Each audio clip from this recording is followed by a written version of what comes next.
So it's been 2 weeks since the big tank notes, and I finally got around playing a ton of beta. There's been a couple of other tank buffs and nerfs and adjustments to M+ dungeons overall, so I'd like to start off talking about how tanks feel overall. Going from Dragonflight to War Within, tanks will definitely notice a heavier reliance on the team to stay alive. And by this, I mean we go from maybe 90% self-sufficiency to actually having a hard time pushing your own health bars up.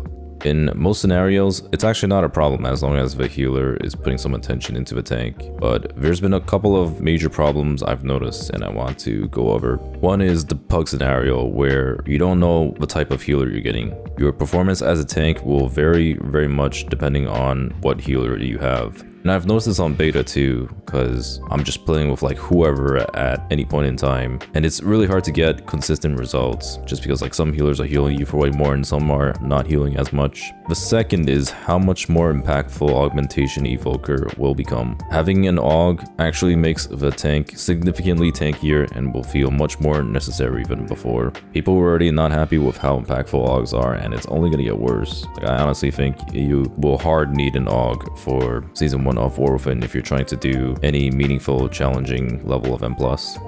And finally, the biggest problem of all is how a lot of the encounters in M+ are not tuned to match this type of gameplay. Blizzard has stated in the blue post how they wanted to slow down damage and make health bars move more steadily. But currently, there are a lot of tank buster mechanics that require the tank to be at least 80% HP or they get one shot. This leads to many situations where the tank can't top themselves in time to survive those constant one-shots. I've noticed this across all tank specs, even Blood DK with the Death Strike changes. Tank busters have basically become a healer mechanic, and if the healer doesn't realize the tank needs to be topped before a big hit, the tank will end up dying. It also just doesn't work out in a lot of encounters because of how much group damage there is nowadays. Back in the older versions of WoW, the healer could afford to keep the tank alive because there was a lot less damage going out on the group and the healer could just focus on keeping the tank alive. But with how modern WoW plays, we're constantly faced with mechanics that do absurd amounts of group damage and tank damage simultaneously, all while dodging swirlies and frontal cones. I've been in many encounters where the healer simply can't put enough globals into me when tanking, and I fall behind on surviving. This doesn't lead to immediate death, but it does mean I overcompensate with defensives and usually end up dying as a result of it. Overall, this leads to a much more impactful healer role, and a lot of high-level healers have actually been asking for this, but I honestly think this is a much worse direction for the game. Groups, especially pug groups, are punished so much more when the healer dies. Healers dying in War Within will often lead to a group wipe, whereas before it wasn't necessarily the case. Tanks also being much more susceptible to dying means the group will wipe more often. Nobody in the group has fun when the tank is weak and has a high chance of dying, or when the tank isn't capable of pulling more than one pack at a time. Now healers are bearing more responsibility than just keeping the group, well, the DPS alive, because before it was there's triage healing and maybe there's large burst damage that the group has to survive, but not necessarily the tank. And now it's keeping the group alive and keeping the tank alive. Some specs will also get affected much heavier than others. Right now, specs with less self-sustain like Warrior and Paladin suffer significantly more. Same with healing specs. Ones like Disc Priest might suffer a lot more with their lack of spot healing. There's been an ongoing discussion of tanks requiring zero healing in Dragonflight, but this has to be a false narrative. Some specs definitely require healing, and there are scenarios where tanks require healing to survive unless they're overgeared. In Dragonflight, I've had to figure out how to survive with my healer and my group's ward trinkets on fights like Meladrusa and basically all of Azure Vault. It's also not accounting for how many bad players there are in pugs. I've pugged a lot of keys as Resto Druid and as DPS like Boomkin, and the tanks in these keys have often sucked and actually required a lot of healing to stay alive. Another common argument is by nerfing tanks, groups won't be allowed to pull as large in M+, which I find really problematic. We're playing a speedrunning game mode and players will always find a way to go quicker. We've seen this in Season 1 of Shadowlands, where players still pulled bigger than their tanks were capable of. It just led to kiting and using cardboard assassins to tank the pack. The ones who suffered were actually the lower level groups that had to deal with face tanking smaller packs and not being able to pull as big. Or they were just trying to pull off those large pulls and kiting super poorly, making for an awful experience overall. Not just for the tank, but for the healer and the DPS as well, when you have mobs just running all over the place.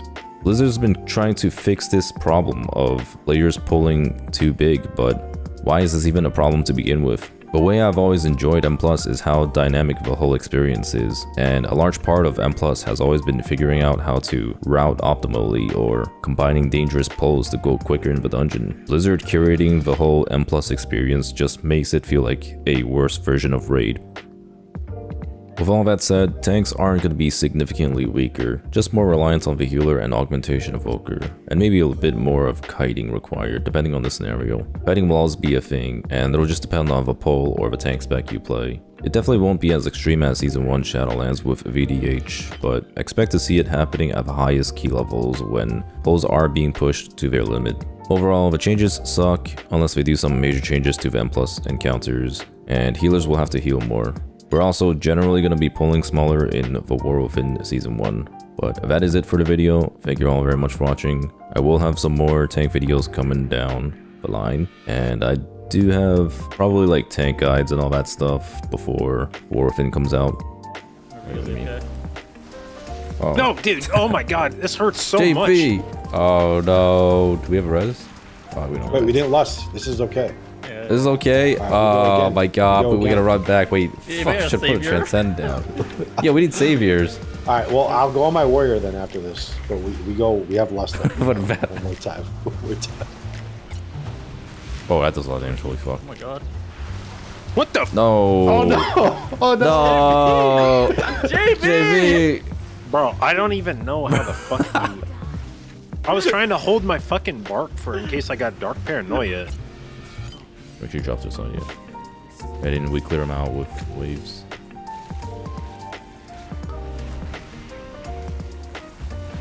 Get out of Did you just Oh, yeah. Just bugging out. Definitely fucking disappeared or something. He's just disappearing. Yeah, hit him. Holy fuck, are we actually about to time our first key on beta? This is fucking insane. This is a moment to share. Holy shit. 0.5% to go. Oh my god, stay alive, team.